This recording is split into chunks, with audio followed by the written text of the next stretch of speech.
Welcome to part 6 of the Kingdom of Heaven series, The Alchemy of Meditation. The Kalachakra teachings of Shambhala, which is the source of all spiritual traditions on the planet, aim to promote self-conscious evolution and spiritual transformation. The Kalachakra Tantra is divided into 5 chapters. Part 1 addresses the outer, the macrocosm. Part 2 addresses the inner, the microcosm. And the final 3 chapters, which are described as occult or other, refer to the deeper level of reality in which the outer and the inner are both rooted and therefore interconnected. As it is outside, so it is within the body. As above, so below. This section of the Kalachakra Tantra teaches the meditation practices by which to achieve a perfectly still, pure mind, align the psychophysical personality with a deeper level of consciousness, the underlying archetypal realm, the non-dual source, and allow perfect forms to arise. By meditating deeply on these forms, we eventually, through the electrical alchemical process, begin to embody those forms and become a more ideal version of ourselves. The next step is to manifest them in the wider reality of which we are an intrinsic part, and collectively transform the world. Meditation forms a core part of the Eastern traditions. It is referred to in the earliest Hindu scriptures, the Vedas, and presumably teachings about the practice had been transmitted orally for a long time before they were written down. By the time of the historical Buddha, Siddhartha Gautama, in the 6th century BC, it was a long-established practice. Born a Hindu, Gautama Buddha had studied the Hindu scriptures and practiced austerities in his efforts to discover the cure for human suffering. But when, after many years, it still eluded him, he decided to sit in meditation until he had found it.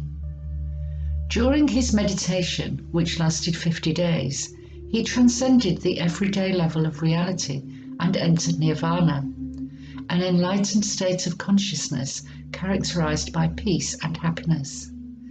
In this state of consciousness, he recognized that all things are in a perpetual state of flux and all things are interconnected, and went on to formulate the 4 noble truths, which state that suffering arises from attachment to phenomena which are impermanent, because everything is in a constant state of flux, and that non-attachment relieves it.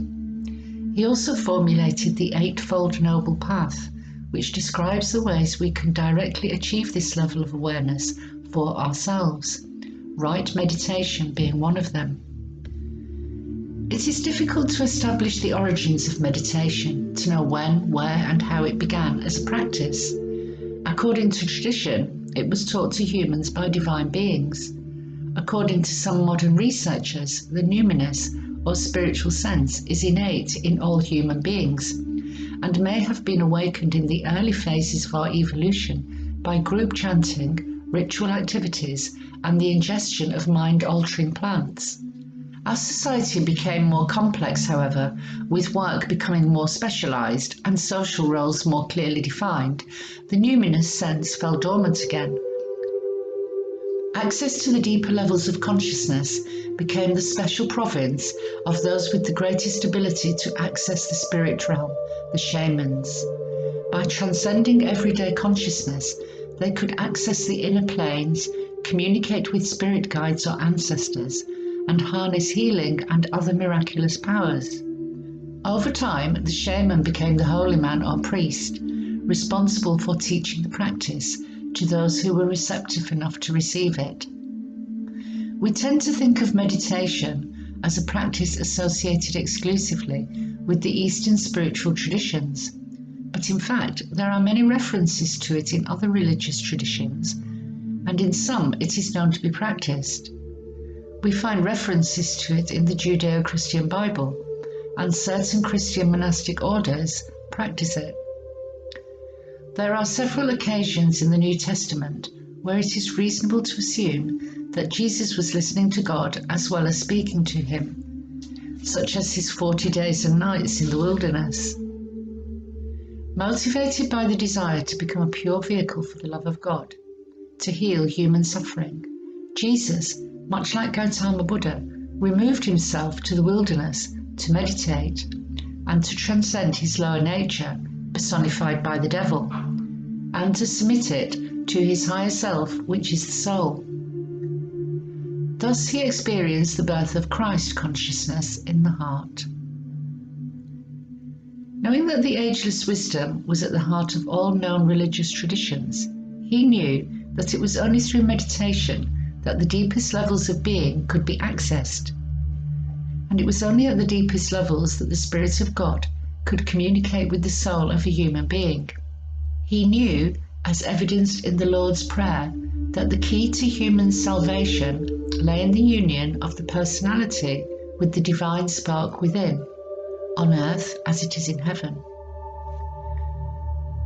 Whether or not Jesus came into direct contact with historical Buddhism, either through visiting India, as some non-canonical reports suggest, or through the influence of Buddhist missionaries who had reached at least as far as Palestine during the reign of the great Buddhist convert King Ashoka, there are many similarities between his teachings and those of the Buddha.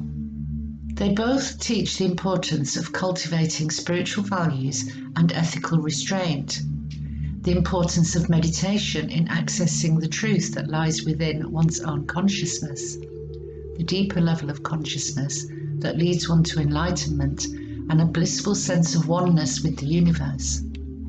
There are, however, several references to meditation in the Old Testament, which suggest that whether or not Jesus had come into contact with Buddhism, the practice of meditation would not have been unknown to him. The first example is the pre-diluvian Enoch. In the Bible, we are only told that Enoch walked with God and was not, for God took him, an enigmatic description which refers to the fact that he practiced meditation and achieved the merger of his own individual consciousness with God consciousness. We are also specifically told that Isaac, the son of Abraham, the first Jewish patriarch, goes out in the field to meditate. One dimension of the Moses story could well be an allegorical account of meditation and its role in the transcendental ascension process, the evolutionary return to the spiritual source. For example, when Moses ascends the mountain and meets God in the burning bush, which is aflame but does not burn, when he ascends the mountain to receive the 10 Commandments and returns with a shining face, when his rod turns into a serpent and outdoes the magic of Pharaoh's magicians. When the Israelites are attacked by a plague of serpents, God tells Moses to attach a bronze serpent, a fiery serpent, to a pole, so that anyone who has been bitten can look upon it and live. These are all symbols of the Kundalini energy, the primordial energy of matter, arising and making its way through the chakra system during meditation. If we add the wings of Hermes to the serpent on the pole, we get the caduceus, the bird on a pole, the symbol used extensively in other ancient cultures and by the medical profession even today to symbolize healing. Apart from being practiced by some of the more esoteric Christian monastics, however, meditation all but disappeared in the Christian world until the 20th century. Since its re-emergence in the West, however, interest in it has steadily grown, along with many accounts of its benefits. These range from a peaceful state of mind, attained by quieting the thoughts and relaxing the body, to a state of transcendence, where there is no sense of ego, place or time, only a deep realization of one's true nature and its rootedness in a deeper level of reality which connects all things. The effectiveness of meditation in promoting psychological well-being was soon recognized by the psychological professions and is now routinely used for a range of mental health problems such as anxiety, depression, stress, trauma, and so on. It is particularly useful in helping people to manage their thoughts, break the rumination cycle, respond rather than react, and regulate emotional states. It also facilitates contact with the subconscious, where traumatic or disturbing memories and dysfunctional patterns of relating to self and others might have been unhealthily repressed but need to be addressed. In our normal waking consciousness, we are thinking much of the time, and thinking thoughts that have to do with our own personal past or future, with psychological time, that is. Meditation focuses us in the present, which, as Eckhart Tolle points out very well, is the only time that actually exists.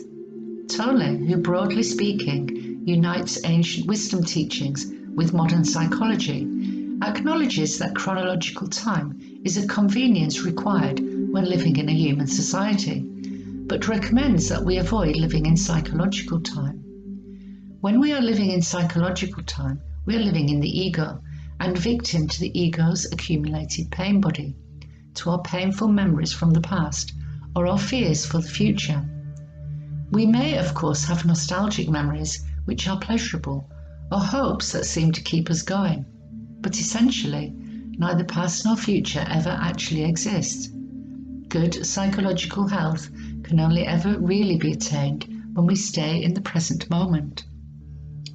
Meditation is now also being used on a daily basis in the medical field, where it provides relief and sometimes a cure for conditions such as MS, Parkinson's disease, fibromyalgia, chronic pain, stress, heart disease, and even cancer. Due to the many reports outlining its benefits, meditation has also gained the attention of the scientific community. Empirical research started in the 50s and has been steadily increasing ever since, with peer-reviewed research being published in top journals.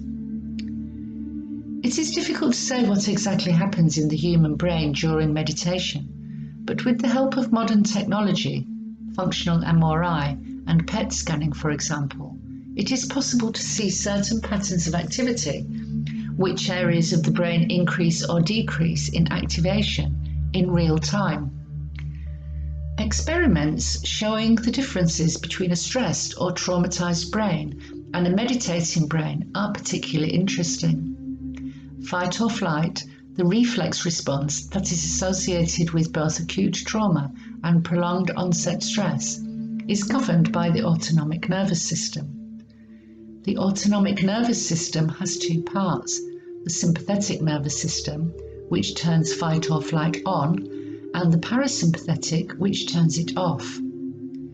The process starts in the amygdala, which is a part of the limbic system, a subcortical area of the brain associated with the emotions. The amygdala, sometimes called the fear center and associated with hypervigilance, and which is active and enlarged when stressed, activates the hypothalamus. The hypothalamus activates the pituitary gland, which causes the adrenal glands to release adrenaline and cortisol into the bloodstream. For one-off physical threats, this is a perfect way for the body to produce the energy it needs to survive.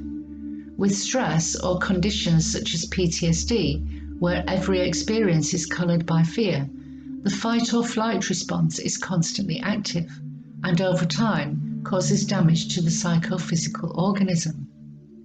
To turn off the amygdala, we need experiences which are the opposite of stress and trauma. We need peace rather than chaos. During meditation, where the brain is in the present moment, paying attention to the breathing or an idea, an object or a sound, the parasympathetic nervous system is activated, which switches off the stress response and reduces amygdala activity. Experienced meditators generally have smaller amygdala. Other brain changes during meditation include the activation of the anterior cingulate cortex, which is responsible for executive functions such as focus and attention, problem solving, working memory, the regulation of emotions. They include increased activity of the insula, which is associated with awareness of what's happening in the body. Decreased activity of the posterior cingulate cortex, which is associated with mind wandering.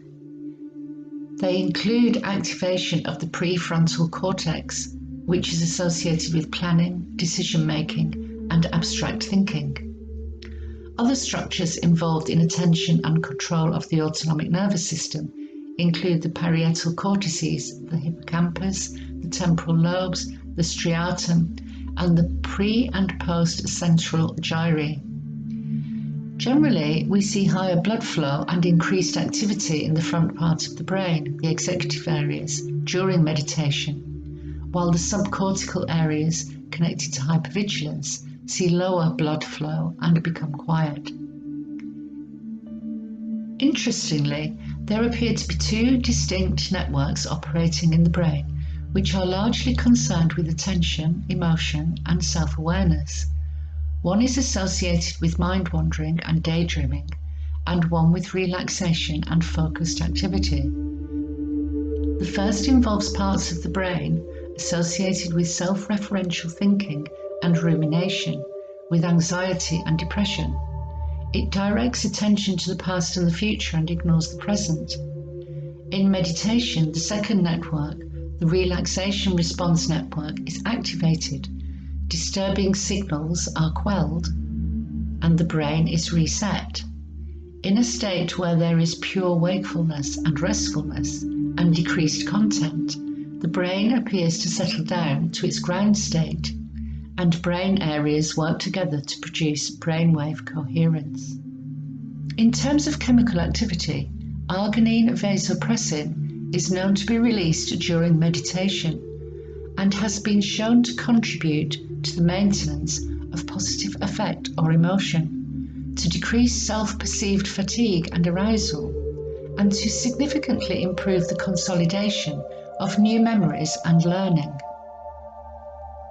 The activation of the prefrontal cortex increases the levels of free glutamate in the brain, which can stimulate the hypothalamus to release beta-endorphin. Beta-endorphin is known to reduce pain and fear, and to produce a sense of joy and euphoria. Moderately increased levels of serotonin during meditation also appear to correlate with positive affect. You could say from a scientific point of view that meditation promotes the efficient and adaptive management of neurobehavioral energy.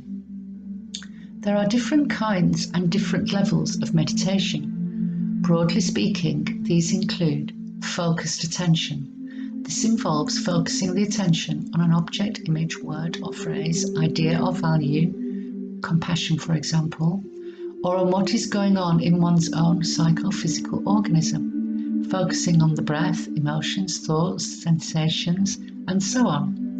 This could be for the purposes of simple relaxation, or may lead to a subjective experience of absorption with the object of focus.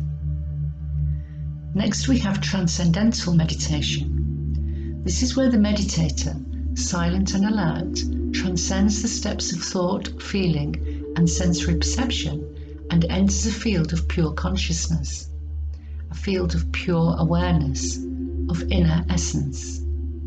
This archetypal level of consciousness, where there is no sense of self and other, no space, no time, no thing, no where, is where healing occurs, where the psychophysical organism is allowed to realign into health and equilibrium, which is its natural, integrated and unified state. Finally, we have occult meditation, as described in the final part of the Kalachakra Tantra. This is equivalent to Raja Yoga, which, according to the Yoga Sutras of Patanjali, is the most advanced of several kinds of yoga, and the one most relevant to those who are spiritually awakening. Occult meditation is a creative and transformative practice. It describes the way to subordinate the lower energies, those of matter, and the lower mental emotional nature, and bring about conscious union with the soul, a process which eventually leads to the liberation from suffering and the spiritualization of matter. When the vehicle has been perfected and there is physical, emotional, and mental integration, it no longer presents obstacles and limitations to soul expression. When full self-consciousness is attained and the personality integrated and functioning, the higher self, the soul, can use the lower psychophysical personality as a vehicle for demonstrating the energies, powers and qualities of the soul and for transmitting the higher energies. The first stage of occult meditation is to cultivate a still, pure mind in order to achieve alignment between the macrocosm, the universe, the microcosm, the human being, and the ideal or archetypal realm, the transcendent realm, which underlies both. As a result, perfect forms, such as love, goodness, compassion, and so on, are able to arise in consciousness, which, through a process of alchemical transformation, become embodied as living realities in the meditator. According to the ancient teachings, one of the primary purposes of meditation is to build the Antakarana, the rainbow bridge of light that connects the lower and higher minds, personality, and the soul. During meditation, a relationship is set up between the positive head center or crown chakra and the negative ajna center, between, that is, the pituitary and the pineal glands. Eventually, an intense magnetic field that attracts and repels is set up, an event which accounts for all the energetic disturbances we might encounter during the process, including the rising of deep psychological issues to the surface. As the Antakarana becomes more established and the soul assumes control, energy from spiritual levels pours down and energizes the head center. This is symbolized in sacred art as a halo or nimbus around the head. It is within this alchemically creative field that the spiraling, cohesive second aspect of Trinity, love-wisdom, is used to spin threads of light between the higher and lower minds and fuse them. This fusion allows pranic currents to flow through the etheric body, which is a kind of interface between the higher self and the lower self, clearing the nadis or channels and awakening and vivifying the chakras or energy centers. In order for the higher energies of the soul and ultimately the spirit to vivify the etheric body and hence the psychophysical organism that is the dense threefold personality, the nadis need to be clear and the chakras need to be sufficiently awakened so that they can safely support the eventual rising of the Kundalini fire. For this to happen, the spiritual seeker must focus on love and harmlessness, purity of life, and simplicity of soul.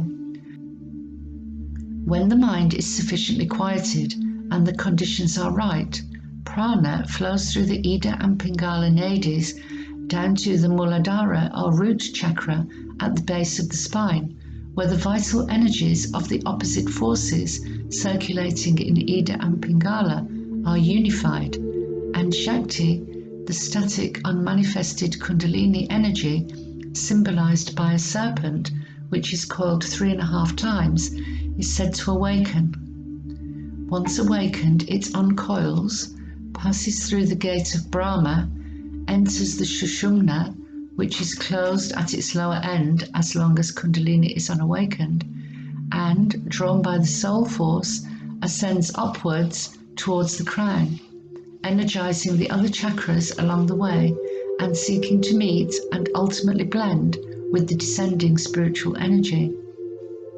Once the Kundalini has ascended through the Sushumna to the Sahasrara, the highest psychic center at the crown of the head, it is made to reverse its course and return again to the Muladhara base center. From the Muladhara, Ida and Pingala alternate from the right to the left side at each chakra until they reach the Ajna center, where they meet again with Sushumna. As spiritual energy is directed consciously, the centers are awakened, purified, and vivified. In turn, the 7 main chakras impact the 7 main glands of the endocrine system, which secrete hormones into the blood, and the nervous system, and eventually the physical human being is brought into a condition of perfect health, with perfect interplay between soul and body, and full use of their instrument, the perfect apparatus for soul expression. The medium by which this ascension process takes place is, as the Kala Chakra describes, through the unifying energy or etheric body. The Assumption of the Virgin Mary is symbolic of this process, whereby she, the Kundalini energy, is raised into heaven in order to unite in sacred alchemical marriage with the Father Spirit, which descends from above via the Antakarana. When the Father and Mother come together, the Son, the Christ soul, is born in consciousness and begins to take control of the energies of the lower self, so that it can be raised and transformed into a more evolved version of itself. As the pranic energy begins to circulate through the nadis, it does well to be aware that this can produce much psychical activity and, as part of the purification process accompanying spiritual awakening, bring to the surface all the personality issues, often with physiological as well as psychological symptoms, which can be deep-rooted and deeply conditioned. As these issues are addressed and spiritual values nurtured, the blockages start to disappear, allowing energy to flow more freely. This purification process has a positive effect on all the bodies, physical, astral, mental, causal and egoic, and results ultimately in the expansion of consciousness, the raising of vibrational frequency, and the revelation of states of matter more subtle than the physical. In the perfected human being, all the chakras function fully and produce the perfect psychophysical vehicle for expression of the soul. The way energy is circulated around the etheric body follows a basic structure. There are three main nadis, the Sushumna, which corresponds to the spinal column, and the Ida and the Pingala, which are the male and female energy channels. These two channels entwine around the Sushumna, crossing at the points where the 7 chakras lie. The process is symbolized by the caduceus, a symbol identified today with the medical profession and finding resonance in several phenomena in the manifest world. The spiraling building pattern can be found, for example, in the atom, in the double helix of DNA, and also in Birkeland currents. A Birkeland current consists of electromagnetic filaments entwined around each other into a rope-like structure and could be described as an electric current found in space plasma, plasma being the fourth state of matter after solid, liquid and gas, which flows through most of space like a cosmic bloodstream. Contemporary cosmology, it would seem, is substantiating the claims of writers such as Helena Blavatsky and Alice Bailey that the universe in which we live is basically electromagnetic in nature. A closer study of Birkeland currents shows a wonderful example of electrical alchemy, where they separate the elements of matter that come within their field and then reunite them to create something more sustainable. The compression zone in a Birkeland current, occurring where the filaments cross over, is where this alchemical process happens. This has a beautiful resonance with the point of electric tension generated in meditation, where the dross of the lower personality is burned away as the building of the Antakarana, the bridge of lighted substance that connects the higher and lower mind, gets underway. The spiraling building pattern found in Birkeland currents, the atom, DNA, and the etheric body could reveal much about the interface between the archetypal plane and physical reality, about how the unmanifest becomes manifest, and provide a useful bridge between esoteric and exoteric science. Those who are learning how to attain consciousness of the higher self, and subsequently of the divine spirit, how to achieve a fuller expression of their inner divinity through subjugation of the personality, and a more sustained contact with the soul, will become more effective channels for the love and wisdom of the hierarchy, the spirit of Shambhala, to flow through, thus spreading light on the earth and becoming of true service to their fellow human beings. One of the results of the above process is the manifestation of the soul's powers, such as clairvoyance, clairaudience, telepathy, and so on. These superpowers are known in many spiritual traditions, including the Hindu and the Buddhist. The Hindus call them siddhis, and say they are the result of deep meditation and faith. The fact that Jesus also displayed such powers would surely suggest, rather than being a totally unique and therefore a freakishly poor example to follow, that he had accessed the soul via meditation. Meditation transcends the mind and takes the practitioner into the deeper levels of consciousness, to the archetypal realm where thought forms ultimately arise from. Consciousness is the field of awareness in which thought and feeling occur, and once material science has widened its methodological parameters, it will come to recognize that consciousness is not an epiphenomenon of the brain, not a byproduct.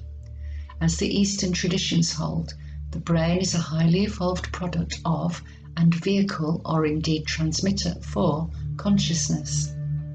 The Eastern traditions teach us how to reach this realization by the subjective method of meditation, whereas material science approaches the subject of consciousness by empirical, objective inquiry. These two approaches, the Western scientific and the Eastern mystical, are not, however, opposed to one another.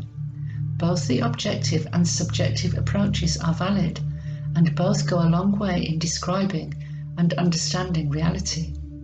But each alone is incomplete and therefore incapable of providing a more complete explanation. Broadly speaking, when we bring together the Western scientific approach, which focuses on the material, objective and tangible structure, and the Eastern approach, which focuses on the energy or spirit which animates the structure, we find that they form two complementary aspects of one whole. Meditation helps to discipline, purify, and transform the mind, and to expand the consciousness to include ever deeper levels of reality. It gradually leads us to the subjective discovery that we are, as all the great spiritual luminaries have told us, the material expression of divine energy and partake of its creative powers. The ability to recognize, wrote Alice Bailey, that we are building thought forms most of the time, whether consciously or unconsciously, but that we have the power to consciously choose the thought forms we want to build, provides the basis of all meditation work. If we have unconsciously created a hell on earth rather than a heaven, then it must surely follow that as conscious creators, in alignment with our own inner beings, our own souls, we could create better, more heavenly conditions on our planet, ones that we ourselves would like to be born into. The kingdom of God, Jesus tells us, is within us, and once accessed, it is possible, through the power of faith, to externalize it on the physical plane. We can, that is, think and feel it into manifestation.